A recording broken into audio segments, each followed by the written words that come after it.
ચલો આજે ફરીવાર શરૂ કરીએ છીએ દ્રાવણ લેક્ચર નંબર 8. ઓકે, નવો ટોપિક છે દ્રાવ્યતા. દ્રાવ્યતા છે, પછી દ્રવ્યકરણ, દ્રવીકરણ, સ્ફટિકીકરણ, સંતૃપ્ત દ્રાવણ, અસંતૃપ્ત દ્રાવણ અને બીજું એક છે અને એ છે અતિ સંતૃપ્ત દ્રાવણ કોને કહેવાય તે. સૌથી પહેલા આપણે દ્રાવ્યતા વિશે વાત કરીએ કે દ્રાવ્યતા કહેવાય કોને. ઓકે, દ્રાવ્યતા કોને કહેવાય માટે દાખલા તરીકે મારી પાસે એક પાત્ર છે, એમાં મેં પાણી લીધું.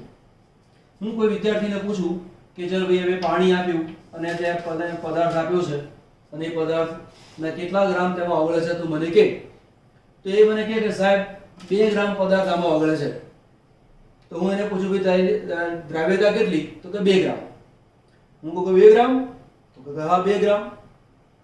પછી મેં બીજા 4 ગ્રામ અંદર નાખ્યા, તે ઓગળી ગયા. ફરી બીજા 2 ગ્રામ નાખ્યા, ફરી ઓગળી ગયા.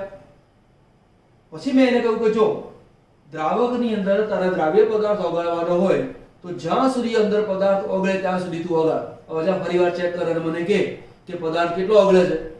એટલે ફરી પાછો વિદ્યાર્થી ગયો અને મેં કહ્યું દેખો સાહેબ, આ તમે જે દ્રાવણ આપ્યું ને એની અંદર મારે 18 ગ્રામ પદાર્થ ઓગળે છે. હું કહું ઓકે બરાબર, 18 ગ્રામ, એનાથી વધારે નહીં ઓગળે? તો સાહેબ નહીં ઓગળે. મેં એક કામ કર્યું, અંદર થોડું પાણી ઉમેર્યું અને બીજા 2 ગ્રામ ઉમેર્યા તો ઓગળી ગયો. અરે સાહેબ આવું કરવાનું? તો કે જા ફરીવાર ચેક કર. જેટલો પદાર્થ ઓગળે તેટલો ઓગાળ્યો, પણ કેટલા દ્રાવકમાં એ મને ત્યાં ક્યાં કહ્યું? જા ફરી પ્રયોગ કર. એટલે છોકરાએ ફરી પ્રયોગ કર્યો. પછી મને કહ્યું કે સાહેબ 200 ગ્રામ પાણીની અંદર 36 ગ્રામ દ્રાવ્ય પદાર્થ ઓગળે છે, આવું મને કહ્યું. ઓકે, મેં કહ્યું બરાબર છે. તો કેટલો જ ઓગળે છે? તો કહો હા સાહેબ તમે ચેક કરી લો. મેં કહ્યું આમાં બીજો પદાર્થ નાખું તો નહીં ઓગળે ને? સાહેબ નહીં ઓગળે. પછી 200 ગ્રામ ફિક્સ થઈ ગયું એટલે એમાં ઓગળશે નહીં. અને મેં કહું એક ફરી પદાર્થ ઉમેરું અને અંદર ઓગળી જાય તો સાહેબ નહીં ઓગળે.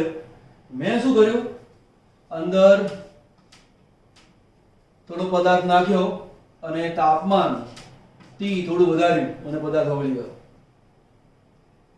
તો સાહેબ આવું? મેં કહું જો તારે દ્રાવ્યતાની વાત કરવાની હોય તો તારે મને એવું કહેવું પડે કે દ્રાવણનું તાપમાન કેટલું છે, દ્રાવક કેટલો જથ્થો છે, દ્રાવ્ય પદાર્થનો મહત્તમ જથ્થો ઓગાળવાનો, આ બધી વસ્તુને ચેક કરવી પડે. તો આપણી પાસે વ્યાખ્યા થઈ ગઈ દ્રાવ્યતાની કે નિયત તાપમાને તમે જે દ્રાવ્યતાની વાત કરો છો તે વખતે દ્રાવણનું મીન્સ કે જે પ્રયોગશાળાનું જે તાપમાન છે એ અચળ હોવું જોઈએ. જે તમે દ્રાવક લીધેલું છે એ દ્રાવકના તાપમાનમાં ફેરફાર કરવાનો નહીં. તો નિયત તાપમાને નિશ્ચિત જથ્થાના દ્રાવકમાં, માનો કે આપણી પાસે આ એક પાત્ર છે, એનું તાપમાન T અચળ છે, એમાં મેં દ્રાવક લીધું, દ્રાવકના જથ્થાને બદલવાનો નહીં અને ત્યાર પછી એની અંદર મારે પદાર્થ ઓગાળવાનો અને જ્યાં સુધી પદાર્થ ઓગળે ત્યાં સુધી ઓગાળે જ રાખવાનો અને નોંધ કરતા રહેવાની અને પછી ખબર પડે કે હા આટલા ગ્રામ પદાર્થ ઓગળ્યો. તો કે નિયત તાપમાને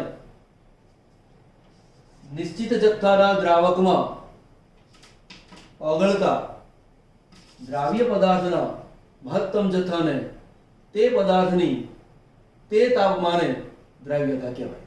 ક્લિયર? ઓકે, બીજો પોઈન્ટ લઈએ. બીજો છે પદાર્થ છે દ્રવીકરણ. એટલે શું? તો આપણી પાસે પાત્ર છે, પ્રવાહી છે, તેની અંદર એક પદાર્થને ઓગાળું છું. ઉદાહરણ તરીકે મેં આ પાણીની અંદર મેં પાણી લીધેલું છે, હું એવો પદાર્થ લઉં છું કે જે પાણીમાં ઓગળી શકે. આ તો એવું કહું છું કે હું દ્રાવક અને દ્રાવ્ય એવો લઉં છું કે જે દ્રાવકની અંદર દ્રાવ્ય પદાર્થ ઓગળી શકે. પાણીમાં દરેક પદાર્થ ઓગળે એવું ના હોય. કોણ કોનામાં ઓગળે એ ટોપિક આપણે આની પછી લેવાનો છે. તો અહીંયા મેં પાણી લીધું, NaCl પદાર્થને ઓગાળ્યો, ત્યાર પછી NaCl ને ઓગાળું છું તો એ NaCl નો કેટલોક ભાગ તેની અંદર ઓગળે છે. તો આ પદાર્થની પાણીમાં ઓગળવાની જે ક્રિયા છે એને કહેવાય છે વિલયન અથવા તેને કહેવાય છે દ્રવીકરણ. બરાબર? તો વ્યાખ્યા થઈ ગઈ ઘન દ્રાવ્યને, એટલે માનો કે આ ઘન દ્રાવ્ય છે તે ઘન દ્રાવ્યને દ્રાવકમાં ઉમેરવામાં આવે ત્યારે પાણી મારી પાસે દ્રાવક છે, તો ઘન દ્રાવ્યને દ્રાવકમાં ઉમેરવામાં આવે છે ત્યારે કેટલોક દ્રાવ્ય પદાર્થ ઓગળે છે અને દ્રાવણની સાંદ્રતામાં વધારો થાય છે. કેમ કેટલોક પદાર્થ? કેટલોક એટલા માટે કે પદાર્થ 10 ગ્રામ ઓગળી શકે તેવો હોય મેં 25 ગ્રામ નાખી દીધો, 25 ગ્રામ ઓગળી શકે તેવો હોય મેં 40 ગ્રામ નાખી દીધો, તો બધો પદાર્થ ઓગળવાનો નથી. તો કેટલોક પદાર્થ તેમાં દ્રાવ્ય થાય છે અને જેમ જેમ આ દ્રાવકની અંદર તેનો જથ્થો વધતો જાય તેમ તેમ આ દ્રાવણની સાંદ્રતા વધતી જાય છે. આ ઘટનાને આપણે દ્રવીકરણ કહીશું અથવા વિલયન તરીકે ઓળખીશું. તો ઘન દ્રાવ્યને દ્રાવકમાં ઉમેરવામાં આવે છે ત્યારે કેટલોક દ્રાવ્ય પદાર્થ ઓગળે છે અને દ્રાવણની સાંદ્રતામાં વધારો થાય છે. આ પ્રક્રિયાને વિલયન અથવા દ્રવીકરણ તરીકે ઓળખવામાં આવે છે. ઓકે, બીજો પોઈન્ટ છે સ્ફટિકીકરણ.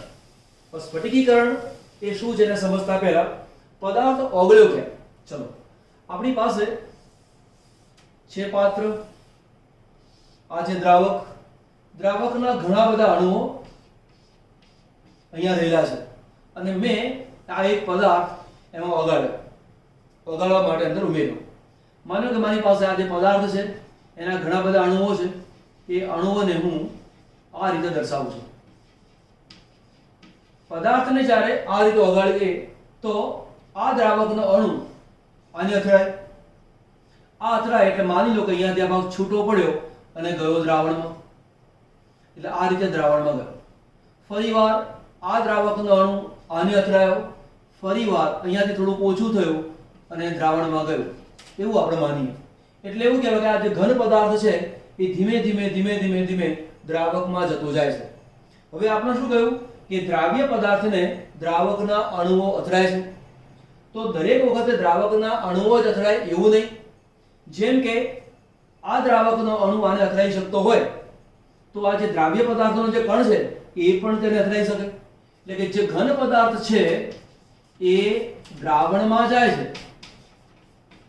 ઘન પદાર્થ દ્રાવણમાં ગયો અને દ્રાવણમાં ઓગળેલો જે દ્રાવ્ય પદાર્થનો કણ છે, અણુ છે, એ ફરી પાછો તેને અથડાય છે અને તેની પર ચોંટી જાય છે. આની પર ચોંટી ગયો એવું માની લઈએ એટલે એવું કહીશું કે દ્રાવણમાંથી પદાર્થ ઘન સ્વરૂપમાં આવ્યો. એક ઘટના કઈ છે? ઘનમાંથી દ્રાવણમાં જાય છે. આ જે ઘટના છે એને કહેવાય છે દ્રવીકરણ. પરંતુ દ્રાવણમાંથી કણ અથડાઈને પાછો આવે અને તેની પર ઘન સ્વરૂપમાં રૂપાંતર પામી જાય તો તે પ્રક્રિયા માટે આપણે શબ્દ વાપરીએ છીએ સ્ફટિકીકરણ. તો દ્રાવણમાંના કેટલાક દ્રાવ્ય કણો ઘન દ્રાવ્ય સાથે અથડાય છે અને દ્રાવણમાં અલગ પડી જાય છે. આમાંથી પાછો આવી ગયો એટલે દ્રાવણમાંથી અલગ પડી ગયો. આ પ્રક્રિયાને સ્ફટિકીકરણ કહેવાય છે. આ તબક્કે ગતિશીલ સંતુલન સ્થપાયેલું છે. હવે ગતિશીલ સંતુલન એટલે કેવી રીતે? ચલો ફરી સમજો. પોઈન્ટ એનો જ છે કે આ દ્રાવક છે, એની અંદર આ દ્રાવ્ય પદાર્થના મેં કણો લીધા. આ છે દ્રાવકના કણો. આ દ્રાવકનો કણ આને અથડાયો એટલે આ ભાગ છે એ ક્યાં ગયો? દ્રાવણમાં ગયો. ફરી પાછો આ કણ અથડાયો, આ ભાગ દ્રાવણમાં ગયો. એમ ઘનમાંથી દ્રાવણમાં જવાની ક્રિયા ચાલુ છે. તો જેટલી ઝડપથી ઘન પદાર્થ દ્રાવણમાં ઓગળે છે તેટલી જ ઝડપથી દ્રાવણમાંના ઓગળેલા દ્રાવ્યના કણો સ્ફટિકીકરણ પામે છે. તો ઓગળવાની ઘટના અને સ્ફટિકીકરણ ઘટના આ બંનેનો વેગ એક સરખો જ્યારે થાય તો સંતુલન સ્થપાય. આ સંતુલનની અંદર ગતિ ચાલુ છે. પૂર્વગામી પ્રક્રિયાની ગતિ અને પ્રતિગામી પ્રક્રિયાની ગતિ, એટલે કે પૂર્વગામી અને પ્રતિગામી બંને પ્રક્રિયાઓ એક વેગથી ચાલુ જ હોય છે. સંતુલન સ્થપાય છે. આ સંતુલનને આપણે ગતિશીલ સંતુલન કહીએ છીએ. ટૂંકમાં સ્ફટિકીકરણ ત્યારે જ સ્થપાય અથવા સ્ફટિકીકરણ ત્યારે થાય જ્યારે ગતિશીલ સંતુલન સ્થપાય. કોન્સ્ટન્ટ પ્રક્રિયા ચાલુ હોય જ છે. ઓકે, ત્યાર પછી છે આપણી પાસે સંતૃપ્ત દ્રાવણ. હવે સંતૃપ્ત દ્રાવણનો મતલબ શું? ઉદાહરણ તરીકે આપણી પાસે એક દ્રાવક લીધું. આ દ્રાવકની અંદર માની લો કે 48 ગ્રામ દ્રાવ્ય પદાર્થ ઓગળી શકે તેમ છે. આ દ્રાવકની અંદર 48 ગ્રામ દ્રાવ્ય પદાર્થ અચળ તાપમાને ઓગળી શકે તેમ છે. હવે મેં આની અંદર ઉમેર્યો 5 ગ્રામ તો ઓગળી જશે. ફરી પાછો 5 ગ્રામ નાખ્યો, ઓગળી જશે. એમ કરતા ટોટલ મેં 47 ગ્રામ નાખ્યો તો પણ ઓગળી ગયો. ત્યાર પછી મેં ટોટલ નાખી દીધો 48 ગ્રામ, ઓગળી ગયો. હવે હું 48.2 ગ્રામ નાખું છું. તાપમાન ચેન્જ કરતો નથી, દ્રાવકનો જથ્થો બદલતો નથી, તો આ જે 0.2 ગ્રામ છે એ પદાર્થ દ્રાવણમાં પડ્યો રહેશે, એ ઓગળશે નહીં. તેમ કહેવાય કે હવે આ દ્રાવણની અંદર વધુ દ્રાવ્ય પદાર્થ ઓગળી શકે તેમ નથી. તો જે દ્રાવણની અંદર વધુ દ્રાવ્ય પદાર્થ ઓગળી શકે તેમ ન હોય, જે દ્રાવણમાં વધુ દ્રાવ્ય પદાર્થ ઓગળી શકે તેમ ન હોય એવા દ્રાવણને સંતૃપ્ત દ્રાવણ કહેવાય. બરાબર. પણ અસંતૃપ્ત દ્રાવણ કોને કહેવાય? દાખલા તરીકે આમાં 48 ગ્રામ ઓગળી શકે તેવો છે અને મેં 2 ગ્રામ નાખ્યા તો એ બી અસંતૃપ્ત છે. ફરી 3 ગ્રામ નાખ્યા, અસંતૃપ્ત છે. જ્યાં સુધી 48 ગ્રામ પૂરેપૂરા નહીં થાય ત્યાં સુધી પદાર્થ અંદર ઓગળે જાય. તો જે દ્રાવણની અંદર વધુ દ્રાવ્ય પદાર્થ તમે ઓગાળી શકો તેમ હો એને કહેવાય અસંતૃપ્ત. સિમ્પલ ઉદાહરણ લો, તમારી રોટલી ખાવાની કેપેસિટી 4 છે, દાળ ભાત શાક બધું આપેલું છે, તમે 4 રોટલી ખાઓ છો, પણ તમને એક જ રોટલી આપવામાં આવી, એનો મતલબ કે હજી તમે બીજી એક રોટલી ખાઈ શકો છો, એટલે કે અસંતૃપ્ત છો. 2 રોટલી ખાધી, હજી પણ તમને ભૂખ છે, એટલે કે ભૂખ છે એનો મતલબ કે તમે અસંતૃપ્ત છો, વધુ જમી શકો તેમ છો. તો તમે જો વધુ જમી શકતા હો તો તમે અસંતૃપ્ત છો. સેમ વે આ દ્રાવણની અંદર વધુ દ્રાવ્ય પદાર્થ ઓગળી શકે તેમ છે તો તેને આપણે અસંતૃપ્ત દ્રાવણ તરીકે ઓળખીશું. બીજું છે અતિ સંતૃપ્ત દ્રાવણ. હવે જુઓ, માની લો કે આપણે આ દ્રાવક લીધું, આ દ્રાવકમાં તાપમાન T મારી પાસે અચળ છે, દ્રાવકનો જથ્થો અચળ છે અને આની અંદર માની લો કે 28 ગ્રામ પદાર્થ ઓગળી શકે તેમ છે. 28 ગ્રામ પદાર્થ મેં ઓગાળ્યો, પદાર્થ 28 ગ્રામ ઓગળી ગયો, દ્રાવણ સંતૃપ્ત બની ગયું. ત્યાર પછી મેં બીજા 2 ગ્રામ નાખ્યા, પરંતુ આ 2 ગ્રામ એ અંદર ઓગળતા નથી. પણ જો હું તાપમાન વધારો કરું, તાપમાનનો વધારો કરું તો આ 2 ગ્રામ તો ઓગળી શકે અને કદાચ એવું પણ બને બીજો 1 ગ્રામ નાખું તો તે પણ ઓગળી જાય. એનો મતલબ એવો થયો કે મારી પાસે જ્યાં સુધી 28 ગ્રામ નાખું છું તો પૂરેપૂરું ઓગળી ગયું, તો તે વખતે મારી પાસે જે દ્રાવણ બન્યું એ દ્રાવણને હું કહીશ સંતૃપ્ત દ્રાવણ. બીજા 2 ગ્રામ નાખ્યા, એ ઓગળતું નથી, બરાબર. પણ તાપમાન વધારવાના કારણે આ 2 ગ્રામ અંદર ઓગળી ગયા. હજુ પણ 1 ગ્રામ નાખું તો પણ ઓગળી શકે છે. અત્યારનો 1 ગ્રામ ઓગળતો નથી, તો આ જે 28 ગ્રામ અને 2 ગ્રામ અંદર ઓગળી ગયા. અંદર બીજો 1 ગ્રામ નાખું છું એ પણ ઓગળી જાય છે. તો આવું જે દ્રાવણ છે એને કહેવાય છે અસંતૃપ્ત દ્રાવણ. તો યાદ રાખો, સંતૃપ્ત દ્રાવણને ગરમ કરવામાં આવે તો તે દ્રાવણ અસંતૃપ્ત બને. સંતૃપ્ત દ્રાવણને ગરમ કરવામાં આવે તો તે અસંતૃપ્ત બને. કેમ કે ગરમ કરવાના કારણે વધુ દ્રાવ્ય પદાર્થ તેમાં ઓગળી શકે છે. હંમેશા વધુ દ્રાવ્ય પદાર્થ ઓગળે જ એવું માનવાની જરૂર નથી. એના ઘણા બધા રીઝન છે જે આપણે બીજી વખત ચલાવવાના છીએ જ, પરંતુ અત્યારે આપણે આવી રીતે વિચારીશું. બરાબર. તો કેટલી વ્યાખ્યા લીધી આપણે? એક વ્યાખ્યા લીધી દ્રાવ્યતા, દ્રવીકરણ, સ્ફટિકીકરણ, સંતૃપ્ત દ્રાવણ અને અસંતૃપ્ત દ્રાવણ. એક સ્ક્રીનશોટ લઈ લો અને ત્યાર પછી કયો પદાર્થ દ્રાવ્ય થાય અને કયો પદાર્થ દ્રાવ્ય ના થાય, કેમ પદાર્થ દ્રાવ્ય થાય, કેમ ના થાય, કયો પદાર્થ શેમાં દ્રાવ્ય થાય એની આપણે ચર્ચા કરીશું. ઓકે.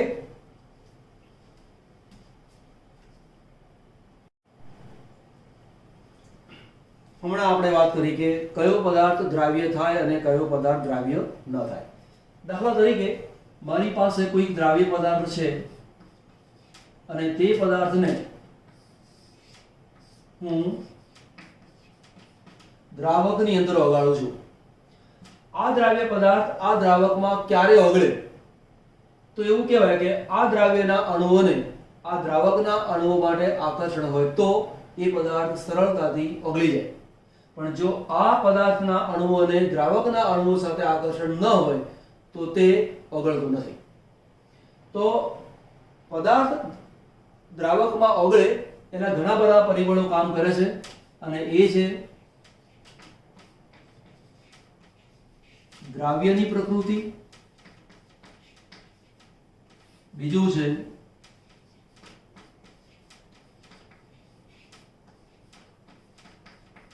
દ્રાવકની પ્રકૃતિ, ત્યાર પછી છે તાપમાન, દબાણ અને ડેલ્ટા એચ એટલે કે એન્થાલ્પી. આની ચર્ચા આપણે છેલ્લે કરીશું. તો સૌથી પહેલા આપણે દ્રાવ્યની પ્રકૃતિ શું છે અને દ્રાવકની પ્રકૃતિ શું છે એને જોઈએ. એક બહુ જ ફેમસ વાક્ય છે અને તે વાક્ય આ રીતે છે, અને એ છે સરખો સરખામાં દ્રાવ્ય થાય. હવે સરખો સરખામાં દ્રાવ્ય થાય એટલે શું? તેનો મતલબ આવું ગણવાનો,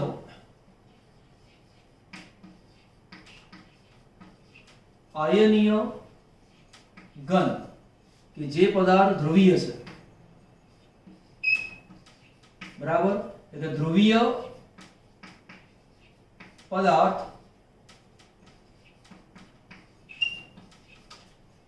ધ્રુવીય દ્રાવકમાં ઓગળે પણ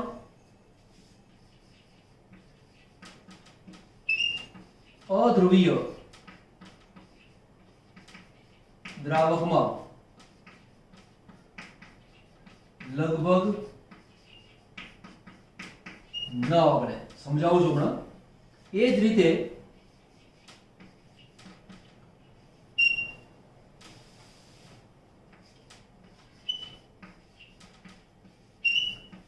અધ્રુવીય પદાર્થો અધ્રુવીય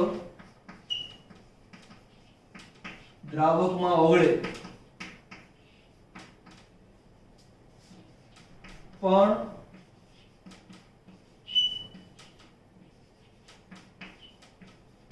ધ્રુવીય દ્રાવકમાં લગભગ ન ઓગળે. લગભગ શબ્દ વાપરવાનો હેતુ એ છે કે પદાર્થ થોડોક તો ઓગળતો હોય પણ એના માટે ન ઓગળે અથવા બહુ જ ઓછા પ્રમાણમાં અને કે ટ્રેસ એટલું ઓછું ઓગળે એટલા માટે તેને ધ્યાન ઉપર લેતા નથી હોતા. હવે સવાલ એ છે કે આ ધ્રુવીય પદાર્થ છે શું? કોને ધ્રુવીય પદાર્થ કહેવાય? ધ્રુવીય દ્રાવક કોને કહેવાય? તો વારાફરતી આપણે ચેક કરી લઈએ. ધ્રુવીય પદાર્થ એટલે શું? માનો કે AB મારી પાસે અણુ છે. A કરતા B ની વિદ્યુત ઋણતા વધારે છે. બંધના ઇલેક્ટ્રોન B તરફ વધુ આકર્ષાયેલા છે, માટે B આંશિક ઋણભારી છે અને A આંશિક ધનભારી છે. આમ જે બંધ બન્યો એ બંધના બંને છેડો એટલે કે ધ્રુવ, એક જ બંધના બંને છેડા જુદો જુદો વીજભાર ધરાવતા હોય તો તેવા બંધને ધ્રુવીય બંધ કહેવામાં આવે. એવો ધ્રુવીય બંધ સહસંયોજક પદાર્થમાં પણ જોવા મળે અને એવો ધ્રુવીય બંધ આયનીય પદાર્થમાં પણ જોવા મળે. ઉદાહરણ તરીકે NaCl એ આયનીય પદાર્થ છે, એમાં આયનિક બંધ બને છે. જ્યારે HCl છે એની અંદર સહસંયોજક બંધ આવેલો છે, ઇલેક્ટ્રોનની ભાગીદારી કરીને બનેલો બંધ છે. જ્યારે અહીંયા બધા જ ઇલેક્ટ્રોન Cl તરફ ખેંચાયેલા છે, એટલે કે Na પોતાનો એક ઇલેક્ટ્રોન ગુમાવે અને એ ઇલેક્ટ્રોન Cl પાસે માઇનસ મળ્યો, આ મળ્યો પ્લસ. એ પ્રમાણે આ બન્યો આંશિક ઋણભારી અને આંશિક ધનભારી. તો એક જ બંધના બંને છેડા જુદો જુદો વીજભાર ધરાવે છે તો તે બંધને આપણે ધ્રુવીય બંધ તરીકે ઓળખીશું. ઓકે, આગળ લઈશું. હવે મારી પાસે છે પાણી. તો પાણીનો જે અણુ છે, પાણીના અણુની અંદર H ઓક્સિજન અને H ઓની પાસે અબંધકારક ઇલેક્ટ્રોન યુગ્મ છે. H કરતા ઓક્સિજનની વિદ્યુત ઋણતા વધારે છે, માટે આ બંધના ઇલેક્ટ્રોન ઓક્સિજન તરફ આકર્ષાયેલા હોય, આ બંધના ઇલેક્ટ્રોન ઓક્સિજન તરફ વધુ આકર્ષાયેલા હોય, એટલે કે ઓની આજુબાજુ ઇલેક્ટ્રોન વાદળનું પ્રમાણ વધારે છે. ઇલેક્ટ્રોન વાદળનું પ્રમાણ વધારે હોવાના કારણે આ બેની સરખામણીમાં આની આજુબાજુ ઋણભારનું પ્રમાણ વધારે છે, એટલે અહીં લખીશ આંશિક ઋણભાર વધારે છે. આ છે આંશિક ધનભાર છે અને આ આંશિક ધનભાર. આંશિક ધનભાર કેમ? ઇલેક્ટ્રોન ઓની તરફ ખેંચાઈ ગયો. પ્લસ ડેલ્ટા એટલે શું? પોતાનાથી ઇલેક્ટ્રોન દૂર. અને માઈનસ ડેલ્ટા એટલે શું? ઇલેક્ટ્રોન મારી નજીકમાં આવે છે તે. તો અહીંયા H કરતા O ની વિદ્યુત ઋણતા વધારે છે, માટે H2O માં H આંશિક ધનભારિત છે અને ઓક્સિજન આંશિક ઋણભારિત છે. એ જ પ્રમાણે અહીંયા ધનભારિત અને ઋણભારિત છે. હવે શું થાય? Na+ ને NaCl ને હું પાણીમાં ઓગાળી દઉં તો શું બને? તો જુઓ, બનશે આ રીતે કે Na+ એની આજુબાજુ પાણીના અણુઓ ગોઠવાય તો H ઓક્સિજન H ફરીવાર ઓક્સિજન H અને H ફરીવાર H OH અહીંયા OHH આંશિક ધનભાર del negative del positive del positive del positive del negative positive positive negative negative positive અને પોઝિટિવ. Na+ ની આજુબાજુ પાણીના 6 અણુ ગોઠવાય 1 2 3 4, પાંચમો આ બાજુ અને છઠ્ઠો Na+ ની પાછળની બાજુ. તો Na+ આ H2O ના અણુઓ વડે આકર્ષાય છે, કેમ કે આ વીજભાર પ્લસ છે, આ વીજભાર કેવો છે? માઈનસ. એટલે કે આ ઋણભાર આ ધનભારને પોતાની તરફ આકર્ષે છે. એ જ રીતે તમે જુઓ Cl- તો અહીંયા લખ્યું મેં Cl-.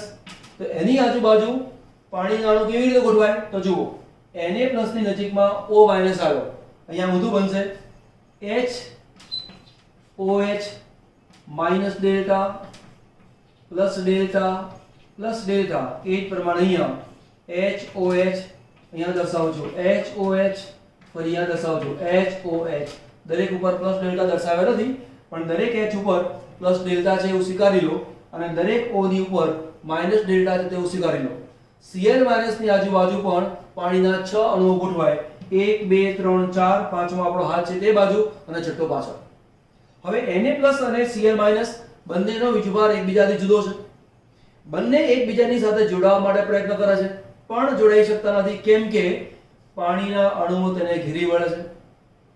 તો પાણીના અણુઓ તેને ઘેરી વળતા હોવાના કારણે Na+ અને Cl- એકબીજાની સાથે જોડાઈ શકતા નથી. એટલે એમ કહીશું કે NaCl પાણીમાં ઓગળી ગયો. તો NaCl પાણીમાં કેમ ઓગળી ગયો? NaCl પોતે ધ્રુવીય છે, પાણી પણ ધ્રુવીય છે. પરિણામે Na+ નો પોઝિટિવ પાણીના આંશિક ઋણભારિત ઘટક વડે આકર્ષાયો. NaCl નો Cl- પાણીના આંશિક ધનભારિત ઘટક સાથે આકર્ષાયો અને NaCl પાણીમાં ભળી ગયો. જે રીતે NaCl પાણીમાં ઓગળી જાય છે, એમાં સહસંયોજક બંધ ધરાવનારો પદાર્થ એ પણ પાણીમાં ઓગળી જાય, કેમ કે આ પણ ધ્રુવીય બંધ છે. બરાબર? પણ અધ્રુવીય પદાર્થોમાં આવું હોતું નથી. એટલે અધ્રુવીય પદાર્થોની અંદર તેની દ્રાવ્યતા અતિ અતિ અતિ અલ્પ ઓછી હોય. ઉદાહરણ તરીકે મારી પાસે દ્રાવકો છે CCl4, કાં તો મારી પાસે છે બેન્ઝીન, કાં તો મારી પાસે છે ઈથર. તો આવા જે દ્રાવકો છે એ દ્રાવકો અધ્રુવીય છે. અધ્રુવીય હોવાના કારણે જેમ પાણીમાં પ્લસ માઈનસ ડેલ્ટા હતું એવું આમાં જોવા મળતું નથી. પરિણામે આ પદાર્થમાં ઓગળતા નથી. હવે તમે જુઓ, આ ધ્રુવીય છે, આ અધ્રુવીય છે. આ બંને પદાર્થો સરખા નથી. હમણાં શું વાત કરી? સરખો સરખામાં દ્રાવ્ય થાય. બરાબર? તો આયનીય ઘન ધ્રુવીય પદાર્થ હોય તો ધ્રુવીય દ્રાવકમાં ઓગળે, પરંતુ અધ્રુવીય દ્રાવકમાં લગભગ ના ઓગળે. એટલે કે આ જે પદાર્થો છે NaCl, KCl, પછી CaSO4 તમે લો, Na2CO3 લો, આવા ઘણા બધા પદાર્થો આયનિક બંધ ધરાવનારા પદાર્થો છે. તો આ પદાર્થો ધ્રુવીય દ્રાવકની અંદર ઓગળી જાય છે, પરંતુ અધ્રુવીય દ્રાવકમાં ઓગળતા નથી. પછી છે અધ્રુવીય પદાર્થો અધ્રુવીય દ્રાવકમાં ઓગળે. હવે જુઓ, અધ્રુવીય પદાર્થો અધ્રુવીય દ્રાવકમાં ઓગળે. તો મારી પાસે છે એક છે નેપ્થેલિન, બીજો પદાર્થ છે એન્થ્રેસીન, આ જે પદાર્થો છે એ પદાર્થો અધ્રુવીય છે.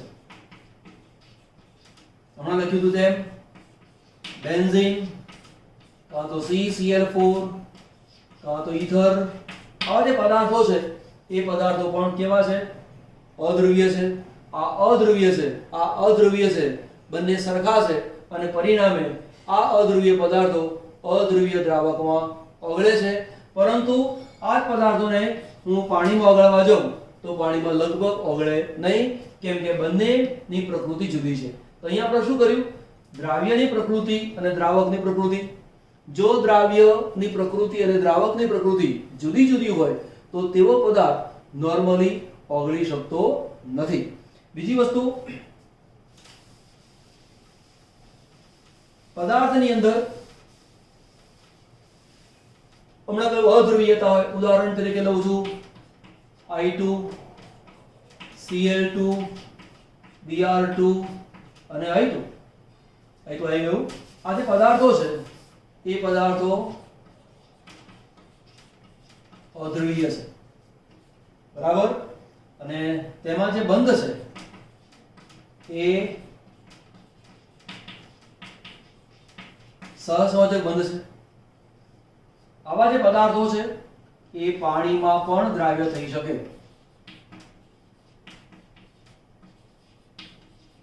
પરંતુ કેવા દ્રાવ્ય થાય? ઓછા.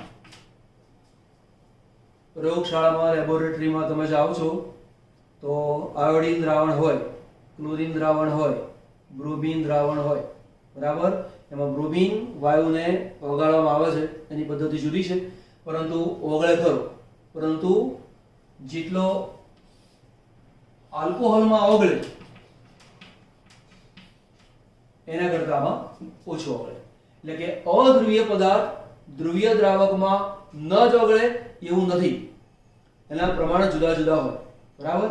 તો એક પોઈન્ટ લીધો. ચલો ત્યાર પછી લઈશું આપણે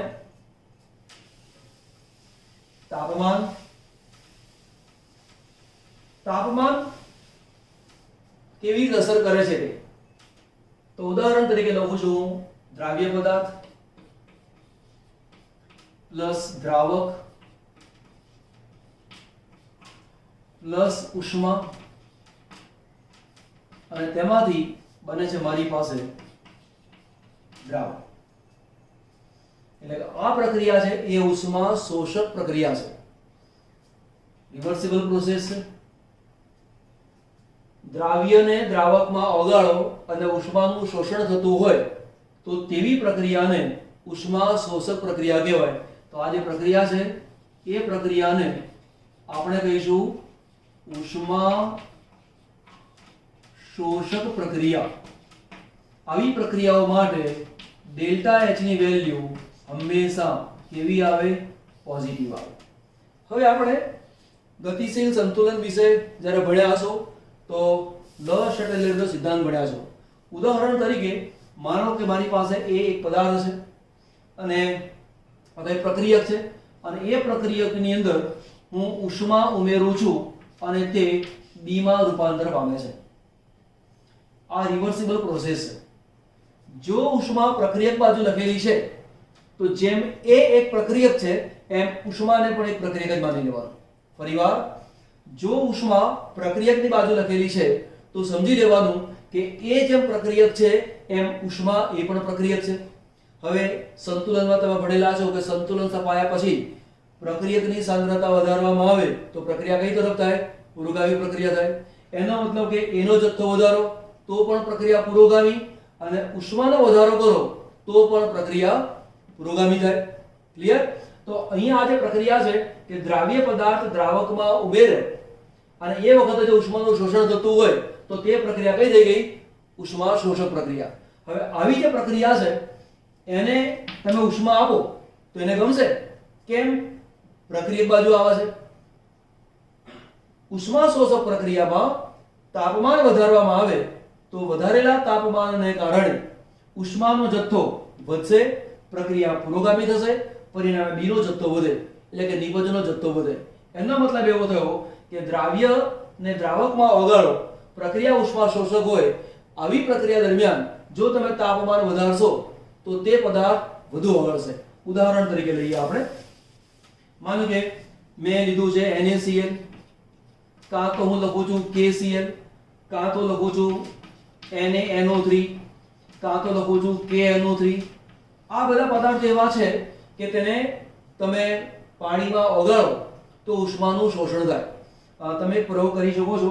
તમારી લેબોરેટરીમાં સોડિયમ નાઇટ્રેટ જોવા મળે તો કોઈક વાર એવું કરવાનું કે થોડુંક સોડિયમ નાઇટ્રેટ હાથમાં લેવાનું. આ તો એવું ના કરો, ટેસ્ટ ટ્યુબમાં તમે લો અને પાણી અંદર ઉમેરો અને ટેસ્ટ ટ્યુબ નળગો. ટેસ્ટ ટ્યુબ તમને ઠંડી લાગે છે. કેમ ઠંડી લાગે છે? આપણા શરીરમાંથી ઉષ્મા ટેસ્ટ ટ્યુબમાં દાખલ થઈ, એટલે કે ટેસ્ટ ટ્યુબનું જે મટીરીયલ છે એણે આપણા હાથમાંથી ઉષ્માનું શોષણ કર્યું. જ્યારે આપણા હાથમાંથી ઉષ્મા બહાર જાય તો તે પદાર્થ આપણને ઠંડો લાગે. તો આ પદાર્થોને જ્યારે પાણીમાં તમે ઓગાળો છો તો પાણીમાં ઓગળે તે વખતે ઉષ્માનું શોષણ કરે છે. માટે આ પદાર્થોની પાણીમાં ઓગળવાની જે પ્રક્રિયા છે એ પ્રક્રિયા ઉષ્મા શોષક પ્રક્રિયા છે. હવે ઉષ્મા શોષક પ્રક્રિયા હોય અને જો તમે તાપમાન વધારો કરો તો તેને ગમશે. માટે આવા પદાર્થોનું તાપમાન વધારવામાં આવે તો એ પદાર્થ વધુ ઓગળે. માની લો કે આ દ્રાવ્ય પદાર્થ છે, આ દ્રાવકમાં ઓગાળ્યો અને આ દ્રાવકની અંદર એ વધુમાં વધુ માનો કે 28 ગ્રામ ઓગળી શકતો હોય, તમે 28 ગ્રામ ઓગાળ્યો અને નોર્મલ ટેમ્પરેચર T અચળ રાખ્યું. અંદર 2 ગ્રામ પદાર્થ મેં ઓગાળ્યો, હવે ઓગળતો નથી, તાપમાન અચળ છે માટે. પણ જો આ પદાર્થ પાણીમાં ઓગળે એ પ્રક્રિયા આ પ્રકારની હશે, એટલે કે ઉષ્મા શોષક પ્રકારની પ્રક્રિયા હશે. અને જો તમે ઉષ્મા વધારશો તો વધારેલી ઉષ્માને કારણે આ પદાર્થ અંદર ઓગળી જશે. ટૂંકમાં કહેવાનો મતલબ એ છે કે પદાર્થ દ્રાવકમાં ઓગળે તે પ્રક્રિયા ઉષ્મા શોષક હોય અને જો તાપમાન વધારવામાં આવે તો તે પદાર્થ દ્રાવકની અંદર વધુ ઓગળે છે એવું કહેવાય. પણ એના કરતા ઉલટું હોય તો ચલો ઉલટું લઈ લઈએ આપણે. ઉદાહરણ તરીકે છે મારી પાસે દ્રાવ્ય, ત્યાર પછી મેં લીધું દ્રાવક, એમાંથી બની ગયું દ્રાવણ અને પ્લસ ઉષ્મા. ઉષ્મા છૂટી પડી. જો ઉષ્મા નિપજ તરીકે આવતી હોય, જો ઉષ્મા નિપજ તરીકે આવતી હોય તો આ પ્રક્રિયાને ઉષ્મા શોષક પ્રક્રિયા ન કહેવાય, પરંતુ તે પ્રક્રિયા કઈ કહેવાય? ઉષ્મા ક્ષેપક પ્રક્રિયા. આવી પ્રક્રિયાઓ માટે ડેલ્ટા H ની વેલ્યુ કેવી હોય? નેગેટિવ હોય. એટલે પદાર્થને દ્રાવકમાં ઓગાળો છો અને તે વખતે ઉષ્મા છૂટી પડતી હોય તો તે પ્રક્રિયાને ઉષ્મા ક્ષેપક પ્રક્રિયા કહેવાય. હવે માની લો કે આવો એક પદાર્થને મેં દ્રાવકમાં ઓગાળ્યો અને તેનું હું તાપમાન વધારું છું તો જે વધારેલી ઉષ્મા છે એ નિપજ તરફ શોષાઈ જશે. પ્રક્રિયા પ્રતિગામી થશે. જો પ્રક્રિયા પ્રતિગામી થાય તો દ્રાવણમાંથી દ્રાવક અને દ્રાવ્ય છૂટા પડી જાય. એનો મતલબ કે પદાર્થની દ્રાવ્યતા ઘટે. ઓવરઓલ સમરી લઈશું તો એવું કહેવાય કે જો આપેલો પદાર્થ દ્રાવકમાં ઓગળે છે એ પ્રક્રિયા ઉષ્મા શોષક હોય અને તાપમાન વધારો તો પદાર્થ વધુ ઓગળે. પણ જો દ્રાવ્ય પદાર્થ દ્રાવકમાં ઓગાળીએ તે પ્રક્રિયા ઉષ્માક્ષેપક હોય અને તાપમાન વધારવામાં આવે તો પ્રક્રિયા પ્રતિગામી થાય અને તે પદાર્થની દ્રાવ્યતા ઘટે. ઉદાહરણ તરીકે NaOH, એને તમે પાણીમાં ઓગાળો તો NaOH નું દ્રાવણ બને, પણ તે ગરમ દ્રાવણ બને. એ દ્રાવણ ગરમ થઈ જાય. કોઈ વાર પ્રયોગ કરજો, લેબમાં જાઓ તો પાણીમાં ટેસ્ટ ટ્યુબમાં પાણી લો અને પાણીમાં સાહેબને પૂછીને NaOH નો ટુકડો લઈ અને તેમાં નાખો અને ટેસ્ટ ટ્યુબ નળગો. ટેસ્ટ ટ્યુબ ગરમ થશે. કેમ? ઉષ્મા ક્ષેપક પ્રક્રિયા છે માટે. ઉષ્મા ક્ષેપક પ્રક્રિયા થઈ એટલે કે ટેસ્ટ ટ્યુબમાંથી ઉષ્મા બહાર આવી એ તમારા હાથને સ્પર્શ કરે છે અને તેટલા માટે તે આપણને ગરમ લાગે છે.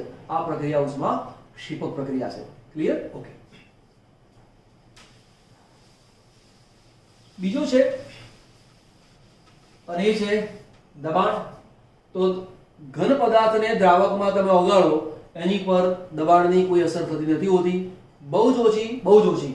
પણ જો પ્રવાહી દ્રાવ્ય પદાર્થ હશે અને જો દબાણ વધારવામાં આવે તો તેની દ્રાવ્યતા વધે છે. પરંતુ તે ટોપિક અત્યારે આપણે લેતા નથી. હેનરીનો નિયમ જ્યારે ચલાવીશું ત્યારે વાત કરીશું. બીજું છે ડેલ્ટા H એન્થાલ્પી. ચલો બીજો પોઈન્ટ ચલાવું છું અને એ છે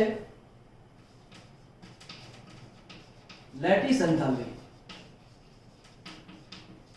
અને ત્યાર પછી છે બીજો એક પોઈન્ટ છે અને એ છે હાઇડ્રેશન ઉષ્મા અથવા સોલ્વેશન ઉષ્મા. જો દ્રાવક તરીકે તમે પાણી લો તો હું સોલ્વેશન ઉષ્મા એવો શબ્દ વાપરીશ. એ શું છે પછી ચલાવું છું. અને પાણી સિવાયનું દ્રાવક લો તો હું પાણી માટે હાઇડ્રેશન ઉષ્મા અને આના માટે છે સોલ્વેશન ઉષ્મા. હવે સમજો લેટિસ એન્થાલ્પી છે શું અને આ હાઇડ્રેશન ઉષ્મા છે શું. તો પહેલો આપણે પોઈન્ટ લઈએ છીએ અને એ છે લેટિસ એન્થાલ્પી. તો માનો કે NaCl નો સ્ફટિક મારી પાસે છે તો Na Cl માઈનસ ફરી Na Cl માઈનસ અહીંયા લખું છું Cl minus Na Cl minus Na ફરી Na Cl માઈનસ. આ પ્રકારની જે ગોઠવણી છે એમાં NaCl આ બાજુ પણ હોય, આ બાજુ પણ હોય, ઉપર પણ હોય, પાછળ હોય, બધી બાજુ હોય. એક સ્ફટિકની રચના બની, ત્રિપરિમાણીય રચના બની. તો સ્ફટિકની ત્રિપરિમાણીય એક રચના છે. એ રચનાને આપણે લેટિસ તરીકે લખીશું. બરાબર, ક્રમબદ્ધ ગોઠવણી થયેલી છે. હવે NaCl ની જે રચના બને તો થશે શું? Na Cl માઈનસ અસમાન વીજભારો વચ્ચે આકર્ષણ થાય, એમાંથી બને છે NaCl અને ઉષ્મા મુક્ત થાય છે. આ જે ઉષ્મા છે એ ઉષ્માને કહેવાય છે લેટિસ એન્થાલ્પી. પદાર્થ બદલાય તો લેટિસ એન્થાલ્પી બદલાય. NaCl માં જે લેટિસ એન્થાલ્પી હોય એ KCl બના હોય, એ BaCl2 બના હોય, એ MgCl2 બના હોય, એ CaCO3 બના હોય. દરેક પદાર્થની લેટિસ એન્થાલ્પી જુદી હોય, કુદરતે બનાવેલી છે, એમાં કોઈ કારણમાં પડવાનું નહીં. ઓકે, તો Na Cl માઈનસ એમાંથી બન્યું NaCl. NaCl માંથી બને એ વખત ઉષ્મા છૂટી પડી. ધ્યાન આપો, કોઈ પણ બે ઘટક જ્યારે આકર્ષાતા હોય તો હંમેશા એનર્જી નોર્મલી રિલીઝ થતી હોય છે. બરાબર, ઉદાહરણ તરીકે આ A અને B, આ બે પદાર્થને, બે કણને મેં ભેગા કર્યા, આકર્ષણ થયું અને જોડાયા. જ્યારે જોડાય છે તો ઉષ્મા મુક્ત થાય છે. માનો કે આ બંધ બની ગયો, પણ હવે આ બંધને જો મારે તોડવો હોય તો ઉષ્મા આપવી પડે. બરાબર, તો અહીંયા Na અને Cl માઈનસ એમાંથી બન્યું NaCl, ઉષ્મા રિલીઝ થઈ, તો આ ઉષ્માને હું કહીશ લેટિસ એન્થાલ્પી.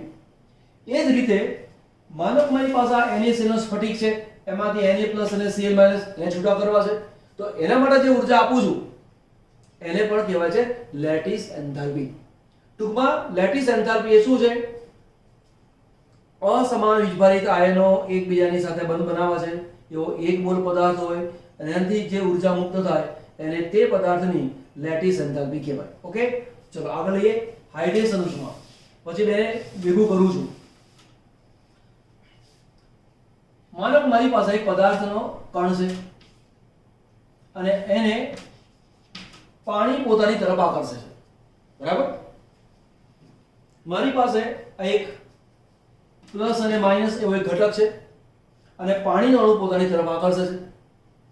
હવે આ H2O આ અણુઓને પોતાની તરફ પ્રબળતાથી આકર્ષે ક્યારે? તો આ બે એકબીજાની સાથે બહુ જ પ્રબળ આકર્ષણથી જોડાયેલા હશે તો એ પાણીમાં બહુ ઝડપથી ઓગળશે નહીં.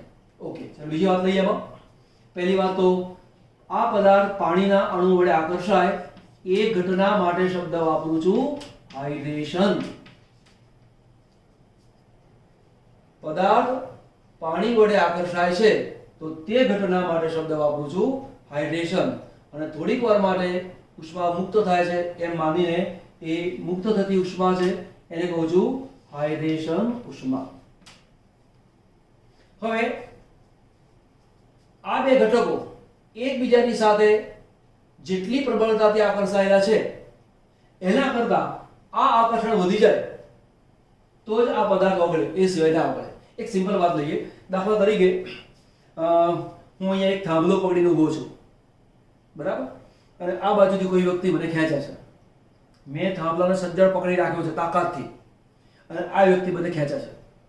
હવે આ વ્યક્તિ મને એની તરફ ખેંચી ક્યારે જઈ શકે? એ મને ખેંચે છે, આ બધું ખેંચાઈ આવું છું, પણ એ જેટલી તાકાતથી મને ખેંચે છે એના કરતા વધુ તાકાતથી જો મેં આ થાંભલાને પકડી રાખી શક્યો હશે તો એ પદાર્થ, એ વ્યક્તિ મને ખેંચી નહીં શકે અને મારો હાથ અહીંયાથી છૂટી શકશે નહીં. પણ માનો કે અહીંયા મેં જેટલી પ્રબળતાથી પકડેલું છે એના કરતાં વધુ પ્રબળતાથી જો કોઈ વ્યક્તિ મને ખેંચી જાય છે તો મારો હાથ અહીંથી છૂટી જશે અને હું તે બધા વ્યક્તિની સાથે ચાલી જાઉં છું. તો કહેવાનો મતલબ અહીંયા એ છે કે આ બે ઘટકો વચ્ચે જેટલું આકર્ષણ છે એના કરતાં આ આકર્ષણ વધી જાય તો આ પદાર્થ આમાં ઓગળી જાય. તો આ બે વચ્ચેનું જે આકર્ષણ છે એને જે ઉર્જા મુક્ત થઈ એ ઉર્જાને આપણે કહું છું લેટિસ એન્થાલ્પી. અને અહીંયા જે આકર્ષણ થયું અને ઉષ્મા મુક્ત થઈ એ ઉષ્માને શું કહ્યું આપણે? Hydration enthalpy. તો જો hydration enthalpy delta H hydration એની વેલ્યુ ડેલ્ટા H લેટિસ કરતા વધી જાય અને તો તે પદાર્થ પાણીમાં દ્રાવ્ય થાય. આ પાણીની જગ્યાએ અન્ય દ્રાવક હોય તો પણ વાત તો એ છે કે અણુ વચ્ચે એ વખતે પ્લસ માઇનસ હોય કે ના હોય, પણ અહીંયા જે પદાર્થ આપેલો છે એ પદાર્થના અણુ વચ્ચે જેટલું આકર્ષણ છે એના કરતાં આ પદાર્થ અને દ્રાવક બેની વચ્ચે જો આકર્ષણ વધારે છે તો આ પદાર્થ આ દ્રાવકની અંદર સરળતાથી ઓગળી જાય. બરાબર.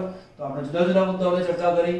એક દ્રાવ્યની પ્રકૃતિ, દ્રાવકની પ્રકૃતિ, તાપમાન, દબાણ, ડેલ્ટા H વગેરે કામ કર્યું. જો લેક્ચર તમને આપનું ગમ્યું હોય તો like, share and subscribe. Okay.